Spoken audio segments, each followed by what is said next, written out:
Di video kali ini, saya akan berbagi informasi tentang diabetes tipe 1,5. Nah, teman-teman belum tahu kan? Kalau teman-teman ingin tahu, jangan kemana-mana, tonton video saya sampai selesai ya.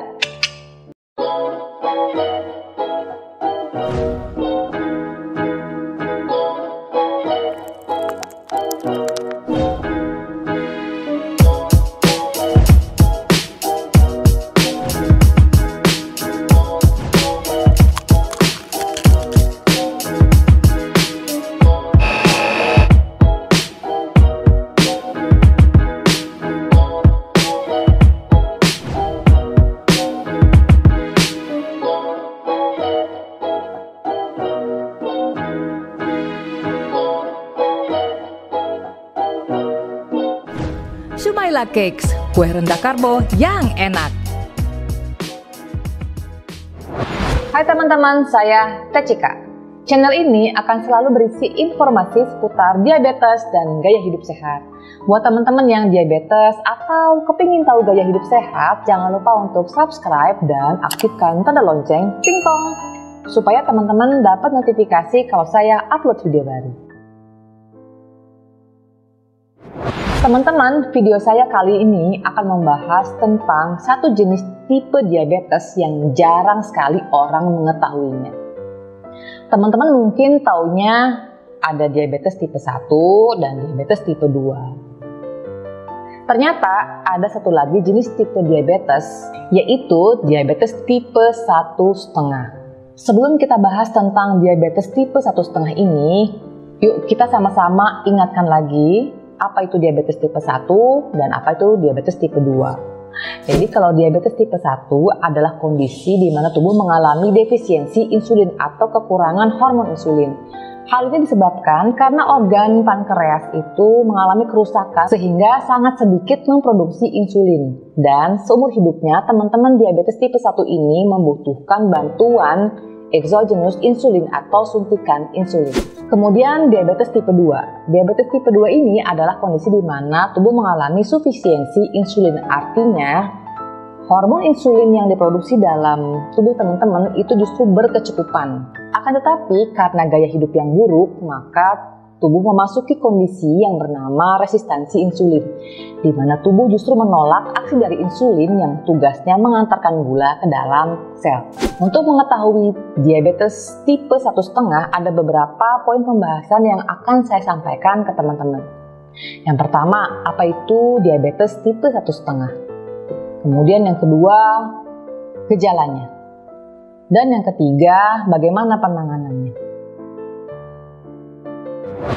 Yang pertama, diabetes tipe 1,5. Diabetes tipe ini sering disebut juga dengan LADA, LADA, atau Latent Autoimmune Diabetes in Adults.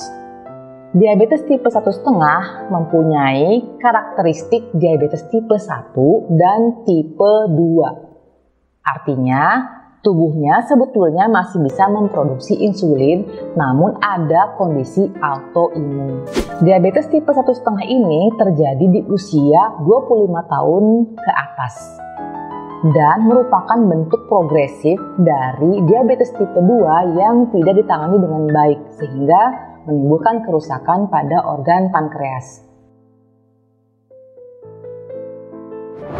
Yang kedua, gejalanya. Untuk gejalanya, biasanya diabetes tipe ini mengalami pola naik turunnya gula darah yang tidak beraturan. Kemudian tidak mempan terhadap obat penurun gula darah.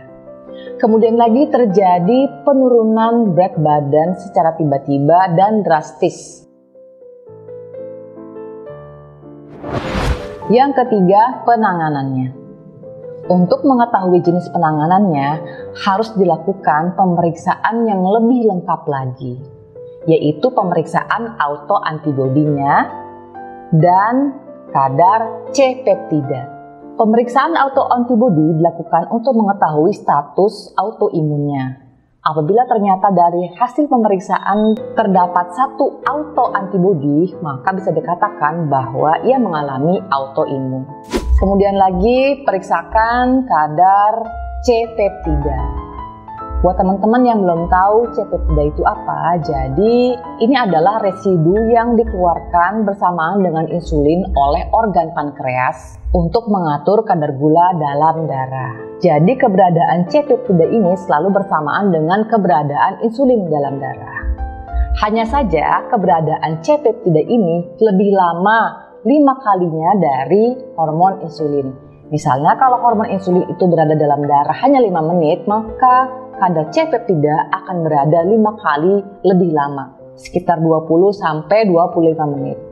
Pemeriksaan C-peptida ini nanti akan mengetahui apakah organ pankreas masih bisa berfungsi dengan baik dalam menghasilkan insulin. Kalau ternyata hasil pemeriksaannya adalah di bawah 2 nanogram per mililiter, maka itu adalah indikator bahwa organ pankreas sudah mengalami kerusakan, sehingga untuk penanganannya dibutuhkan bantuan exogenous insulin atau injeksi insulin. Kalau ternyata hasil pemeriksaan C-peptidanya itu adalah di atas 2, maka itu adalah indikator bahwa sebetulnya organ pankreasnya masih bisa berfungsi sekitar 50% dalam menghasilkan insulin. Jadi bisa saja dibutuhkan bantuan insulin dari luar atau tidak, tergantung nanti kondisinya. Kemudian kalau ternyata kadar C-peptidanya itu di atas 4 atau 4 ke atas nanogram per mililiter, maka itu adalah indikator bahwa organ pankreasnya masih bisa menghasilkan insulin dengan baik, sehingga dalam penanganannya sebetulnya tidak membutuhkan bantuan suntikan insulin dari luar atau exogenous insulin.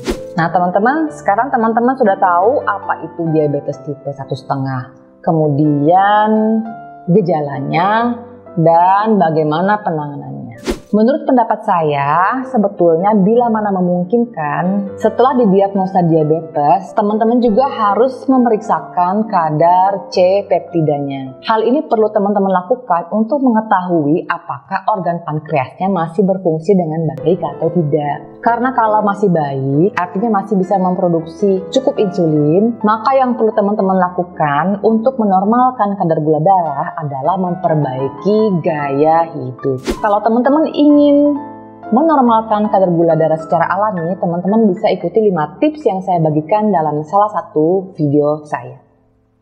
Demikian video saya kali ini tentang diabetes tipe 1,5. Semoga bermanfaat buat teman-teman. Jangan lupa bagikan kepada teman-teman yang lain yang mungkin membutuhkan.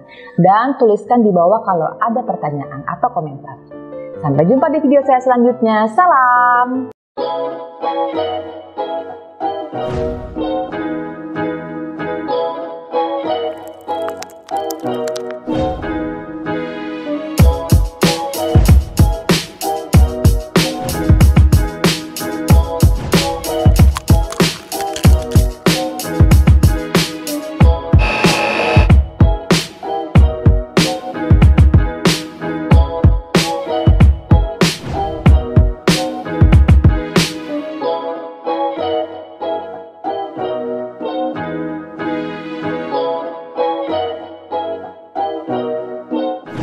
Shumaila Cakes, kue rendah karbo yang enak.